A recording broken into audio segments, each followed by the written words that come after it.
If you follow the steps correctly, you will have a stable, professional version ready for all your work, just like you see here on the screen. So right now, while I show you the installation process, I need to discuss some specific things regarding the setup, because security checks have become aggressive lately. So listen closely to avoid unwanted notifications. First of all, regarding the system protection, if you see the setup fail at around 5 or 90%, it is likely your Defender or antivirus blocking necessary library components. The software relies on these files to operate independently, so check your protection history and restore them.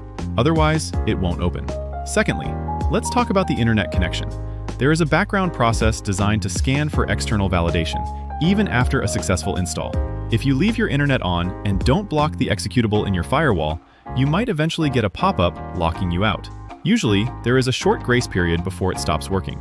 So, go into your firewall with advanced security, create an outbound rule, and block it from accessing the internet to ensure it stays working for months. Also, regarding performance, while this installs, remember that this software uses your hard drive as temporary memory. If your system drive is full, you will get errors and won't be able to save. Make sure you have enough free space or assign a secondary drive in the preferences. Regarding AI features and advanced tools, usually these require cloud processing, which won't work in offline mode unless a local library is included. So, check the README file for extra packages. Finally, check your GPU drivers, as this software relies heavily on acceleration for rendering. If the screen flickers or lags, it is usually because your drivers need an update. So, to sum it up, as you can see, everything is running smooth and stable on my end.